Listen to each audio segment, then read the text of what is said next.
I work at Arby's. Oh, shit. Arby's. I'm not laughing at you. I'm laughing because now I'm uncomfortable. Arby's is Griffin's only natural defense. Arby's is the official fast food partner of my brother, and me. As everybody knows, we've been working together to create great jokes for many years. At Arby's expense. It's more of I think of it as a collaboration. Arby's keeps me at Arby's, and we do Arby's material. I think Arby's is great. And I really like the Big Montana. You're trying to whitewash your Arby's history right now, and I'm not going to let you. Okay. You've been heinous to Arby's and the people who are employed by Mr. Arby. I've never said anything bad about Arby's employees. I think they're real solid folks who do a great job working at that restaurant. And I frequent Arby's. I'm a frequent customer there. I'm really into the jalapeno hash browns. Justin, just blink twice if there's an Arby's person holding a gun to you right now. Hush puppies. Okay, I work at Arby's. Part of my job is to visit guests in the lobby and make sure everything is to their satisfaction. You apparently... What? This is apparently a pilot program. I'm assuming that experience has never happened to me. Oh, la-di-da. Welcome to Arbondo's.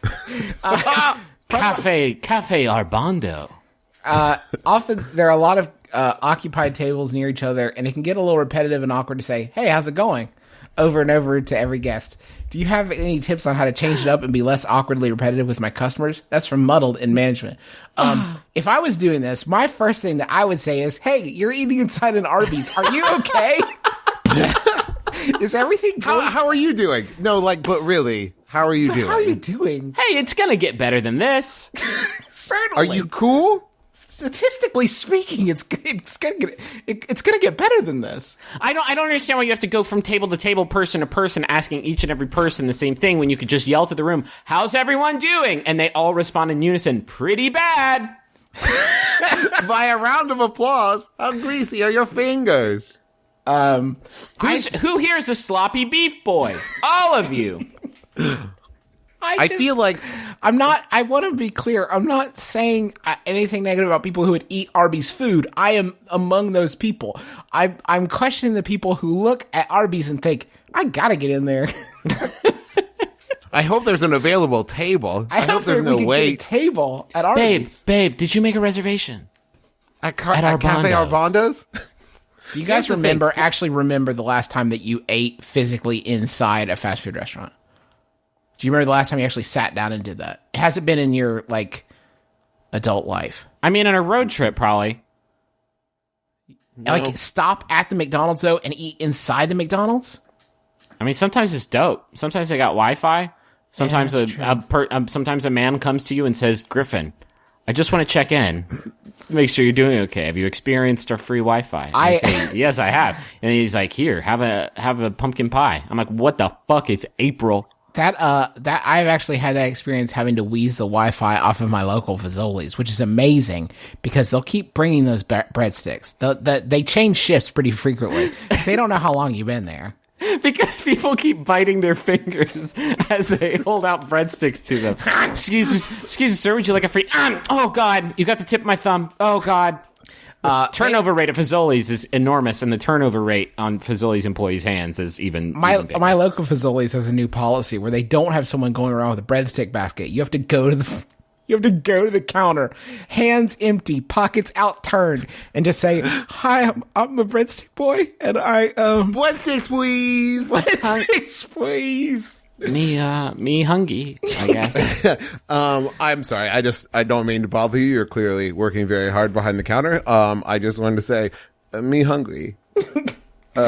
Peas. Me hungry. I think that the opportunity the question asker has here is great because I think this is the kind of scenario where customers enjoy a little bit of levity. They realize the situation's kind of weird to have the management of Arby's be like, how? So you get to come up with different phrases. And the one that popped into my head is, "How are you enjoying your sandwich journey?" That's a mouthful, though. I see you're on a beef path.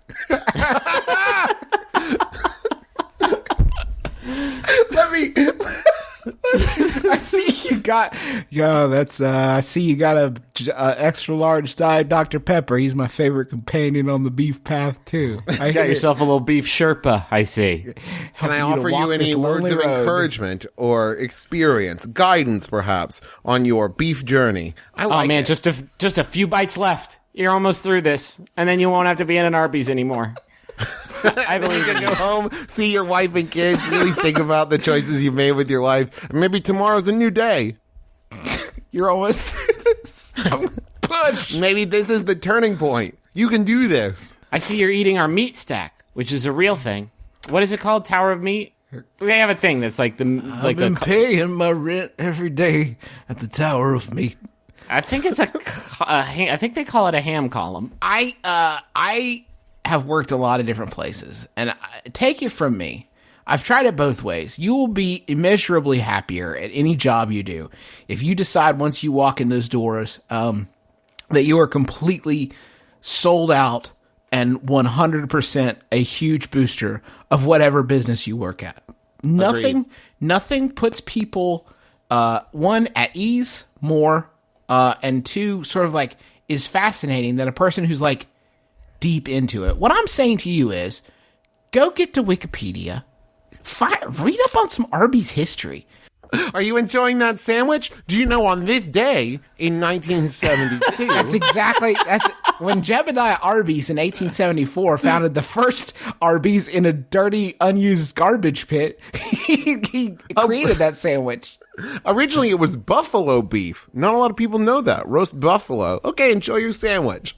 I love that. I think it's a much more fun way to go through your workday if you like decide that you love the place that you work at. Like a lot of people in jobs that they don't consider to be like their full-time career, like for their life, will kind of have a sort of antagonistic relationship with the places they work. I'm saying if you make the decision that you love the place you work at, it really does immeasurably improve your workday. When I worked at Best Buy, I was sold out. Store 573 on top. That was me. I was pushing the Best Buy brand in a major way.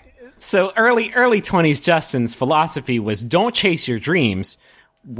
Just make your dreams come to you. It's a very Buddhist way of looking at minimum wage employment, Griffin. I am here at Best Buy today, and today I will love being at Best Buy.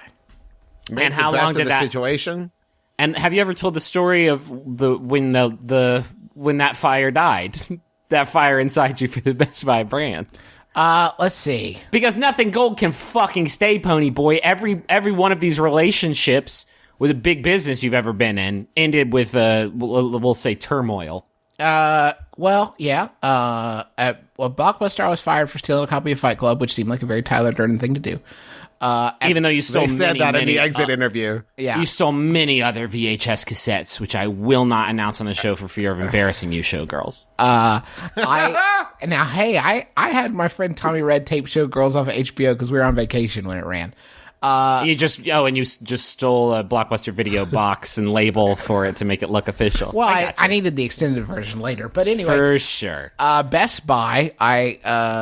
Let's see, how did I was not moving at a pace that was acceptable to the managers around the show floor. When they wanted me to go around and hand out. The cracks were beginning to show. And they said, when you're on that show floor, you need to move like your ass is on fire. And I said, okay. And I moved like my ass is on fire right out the door. No notice at Best Buy, just kind of left. It's harder if you prolong it. When it's real love, if you prolong the split, it just they didn't know what they had in a young Justin Macro. They didn't know that I would someday go on to invent podcasting. They didn't know that. Yeah, sure. God love them.